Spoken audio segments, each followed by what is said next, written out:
Okay, today I'll be making barbecue honey chicken poppers. I have about 1/3 inch of olive oil in my pan. I have regular flour.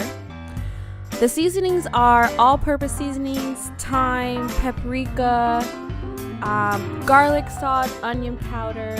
Pretty much anything you have in your cupboard will do. And then I have my chicken, which I've seasoned just with salt and pepper.